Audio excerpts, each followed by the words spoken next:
What's up, everybody? Welcome to Hoops and Cards. I am Gary, your host, and it is awesome to be with you, collectors, investors in basketball cards, baby, from around the world. We're here to add value, ideas, encouragement, maybe entertainment. I don't know what's going to happen today. I know I had some show notes and I just crumpled them up because I had already done some sort of recording with them. but guys, it's an exciting time to be a fan of NBA basketball. Wherever you are at in the world, guys, our Hoops and Cards podcast, now a YouTube channel, like a YouTube live stream. Who knew? With the Basketball Forever podcast network. That's pretty sweet. That just opened up. And today I want to talk to you.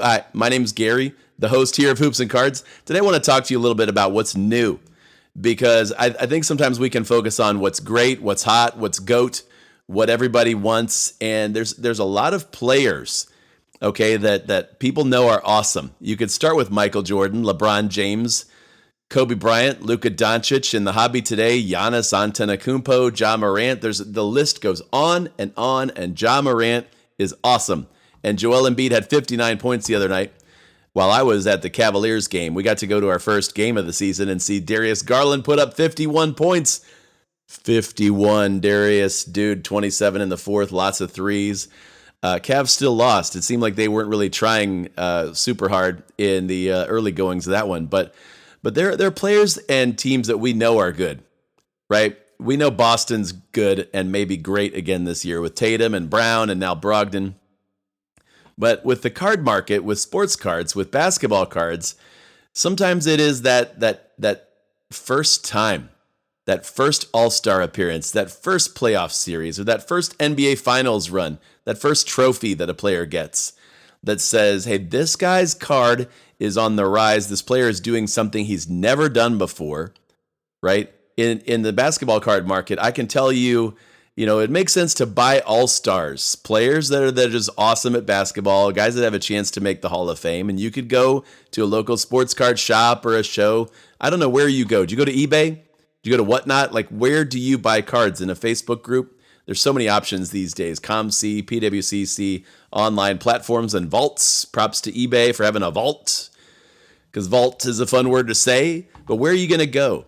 And for the players that you might look at, there are the already arrived guys. I said Jason Tatum. On already arrived teams. The Milwaukee Bucks, Boston. I'm supposing there are other, Steph Curry, Golden State. Like I could name on and on. What players, if you are looking to buy cards that increase in value sometime in the next, 3 months, 6 months, then you have to think differently. You have to do something that nobody else is doing. Buy guys who haven't been there yet. Buy guys that are on the rise and look like they have a future as all-stars, a future in the playoffs, a future of people wanting to buy their cards. See, what I'm thinking about as a seller is, who are my future buyers? As a seller, before I even buy stuff that I want to have, right? If I intend to make money, and here's my guess. I don't know a lot of things about you. Maybe you are in the land down under. Maybe you're in Canada. Maybe you're in Chicago, the city of the big shoulders. Like, dude, that's my first time on video. I don't know if you're supposed to do that kind of stuff or not. But like, seriously, wherever you are at, if you're looking to make money on this, then buying and selling, it's not about you. It's about your customer. It's about your future buyer. It's about what cards and when do you hope to resell, and for how much. You're sourcing for products here. You're anticipating a future boom, whether it's in 10 years when James Harden makes the Hall of Fame. I assume that he will. I don't know. Probably will.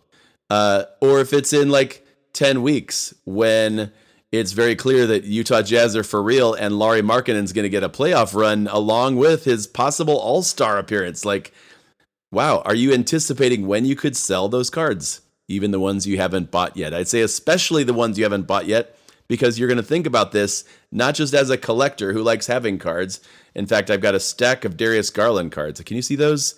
I don't know if my background filter, there you go. There's a Darius. See Darius? Yeah, Darius Garland cards, man. There's sometimes I buy a card just because I like having it. But if I'm honest and real with you, which is my promise, Gary at Hoops and Cards is gonna just shoot straight with you.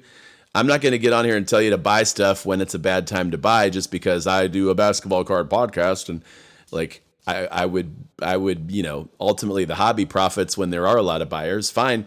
No, I'm going to tell you, no. Patience, wait. There's going to be a better deal. I'm going to tell you when cash is king. And I'm going to tell you when I'm not buying, right? Or when I'm not selling. I'm not selling right now while the market's down, unless it's a card that I know I paid a lot less for, or I know I sent it in hoping it might get a 10 and it did. And so the value right there isn't necessarily in the card. It is in the grade. And some people do buy the grade.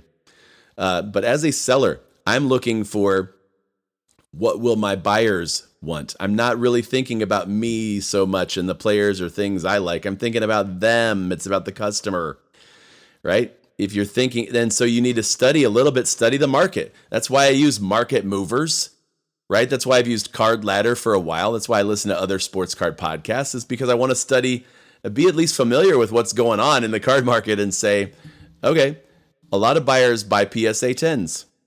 A lot of buyers buy the big names. I might not be really excited about Zion. I might feel risky about Zion, but there's a guy who's averaging like 25 points a game for the last 8 games. Maybe he's back. Like maybe it is time to buy Zions, not to hold forever. These cards aren't meant to last forever, guys. In fact, every card I own, I'm going to sell at some point, whether it's now or I die in like a week and my family sells them off as part of the whatever estate his cards are worth. Like you just, at some point, you're going to sell your cards. And so I hope that you're getting both. Hey, I enjoy having that card. I like that player. There's a lot of options here. So buy guys that you like and follow their careers. Buy cards that you think are cool. But you can also choose to focus in on those cards that your buyers or your future buyers, they're going to want them too. They're going to pay more in the future too. And so that's where I'm like, man, it is fun. If you watch Hoops and Cards, if you've been around here for a while, we've been here since March of 2021, March of 2021. We've been talking about certain guys that have breakout potential. Now they've broken out and they're having all-star seasons. And I could think of 6 guys that I remember paying attention or noticing their games as rookies or second-year guys when very few people were buying them, or when the hype of, hey, here's this brand new rookie or this brand new set, or the premium that's on cards when they first drop and new release comes out and you got to get the Prism Silver or you got to get it graded. It's weird what this background is doing to my hair. It's just everywhere. You don't care. You weren't looking at my hair. You're like, what guys is he going to mention? What 6 players? I'm going to mention Desmond Bain, Tyrese Maxey, get on the camera. Desmond Bain, Tyrese Maxey, Anthony Simons, Darius Garland, Keldon Johnson, and Tyrese Halliburton. I don't have 6 fingers. I have to do there. Tyrese Halliburton. There are 6 guys who they've already broken out, people. Don't say, hey, one day Anthony Simons will be good. Say it now. 24 points a game for his last 10 games, finally getting to start in Portland. And when Anthony gets the chance to run the offense, like God forbid Damian Lillard gets injured every month, but he does. I like Lillard as a long-term investment. I'm not sure about him as a short-term because I buy one now. I don't know if he's going to be healthy in 2 weeks. I don't know if he's going to have load management. It's a rough game. He's been around since 2011. He was born before that, but you know what I'm saying. Those guys I mentioned, they've broken out. They've done some of the new things. They've scored a lot of points. Every one of those guys is averaging more than 23 points a game right now. That's all I'm saying. I'm saying Keldon Johnson, it's a quiet 30. Well, 30 points again, right? Tyrese Maxey, dude, Darius Garland got 51. Each one of those players, Tyrese Halliburton might have the best overall stat line for the season of all these players I mentioned. And Desmond Bain is on fire, people. Desmond Bain. We need to stop talking about Desmond Bain as Ja Morant's like sidekick and say, what if Desmond Bain is the next Ray Allen? What if Desmond Bain is the next Klay Thompson? What if he's the next Steph Curry? I don't know. Like, it's legit to say, I got to shake my glasses when there's a big point to be made. Desmond Bain rocks, people. All those guys I mentioned are making a case for the All-Star team. Now, I can't promise you that they're all going to continue at that high clip. I can tell you I've been surprised that Anthony Edwards ain't playing that well. LaMelo Ball has been up and down, and he just returned. What's his cheese? Trae Young? Okay, but he's got DeJounte Murray taking some of his shots and some of his highlights, and Trae Young's not shooting the ball so well. And the other guy, Cade, well, Cade's pretty good. You Detroit Pistons people, you got a good one there. And let me talk for a moment about you Portland Trailblazer people. You people got you guys hit the offseason lottery getting Jeremy Grant. What a stud on that team that plays defense and can go off for 37 points on a given night. But to pair him with that young group that includes, well, who does it include? Josh Hart, Shaden Sharp, hello. Shaden Sharp looks awesome. Highlights wise. But that kid's just going to grow. And you got Anthony Simons, Damian Lillard. Nasir Little was back and making a difference. Portland is one of those fun teams to watch. So what am I saying to you about basketball cards? I'm saying, yeah, some of the players have already been to the mountain. Luka Doncic has already been there, done that, got a playout, like had an MVP caliber season. The Joker, same deal, 2 MVPs. What is the next, like the new breakout thing for the Joker? Well, he's got to go to the finals and win a championship. I think if he got a 3rd MVP, well, that'd be really cool. But I don't know that you would see the card market go, oh, wow, we got like people buying Nikola Jokic rookies from 2015 all over the place and driving that value up. I don't see that happening. First of all, I don't see Denver winning the championship. But I don't see, even if they did, the Joker's cards exploding. He's already been there to the top as an MVP.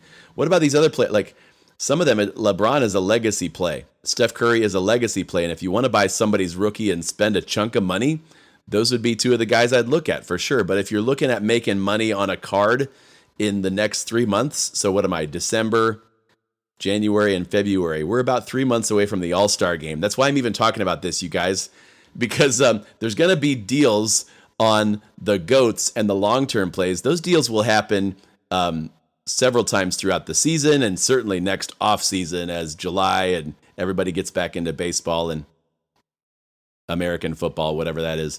Like, if you care about making gains in your card values and making profits over the next 3 months and the next 6 months, then you need to be thinking NBA, All-Star game, playoffs, All-Star game, playoffs. That's your investing strategy for the next 6 months. Guys, that's mine. It is. You can think awards, you can talk about MVPs, but guys that are making an all-star case and that are consistently putting out 20, 30, 35 points a night. Shai Gilgeous-Alexander was on my list too, people. Did I even name 6? Shai Gilgeous-Alexander, Tyrese Maxey, Halliburton, Baines, Simons. Oh, shoot. Does that ever happen to you where you're just rattling off guys and then you're like, Keldon Johnson. Ooh, it's a quiet 30. Keldon Johnson. These are guys that are going to have, the fact that all those guys are averaging 25 plus a night so far, it's not a surprise. It's not a surprise to anybody that follows the NBA at all. Not a surprise. It wasn't a fluke that Tyrese Maxey had a big spring and in the playoffs outscored James Harden in points per game. That's not a fluke. That's like the new reality. The new world that we're in has Desmond Bane scoring 20 plus, maybe he's going to close in on 30. What if we get into December and Desmond Bane is averaging 29 a game? We'll be saying things like this, man, I wish I bought some more Banes in November. In fact, if you track some of the young players in their 2nd, 3rd, or 4th years, you'll see November is kind of like, okay, let's start, let's get situated, let's play into shape, let's see who has what, where I fit in the offense. And then their numbers, especially shooting percentages, tend to get better in December and January as some of them earning more playing time, right? They're getting more opportunities, or the veteran in front of them gets hurt and goes on load management, or they trade him to somebody else who's going to contend because they want to do him a favor, and he winds up on another team, and you're like, all right, I guess I'm running the show here, right? So think about what players are growing into more minutes, more shots, and what they've done so far with their minutes and shots is pretty good. Bones Highland looking pretty good. Jalen Noel looking pretty good. Emmanuel Quickly just needs some playing time down there. I don't really know what they're doing in Orlando with Suggs and Anthony and Fultz and or the Orlando Magic. It's all about Paolo and Victor, if you know what I'm saying. Oh, you do. All right, well, hey, it's time for a break. We're going to talk a little bit about card buying and selling opportunities, but I just wanted to say, hey, watch for those breakouts. Think about your sellers and your buyers. Who's going to buy from you in a few months, 3 to 6 months? Let's go after it.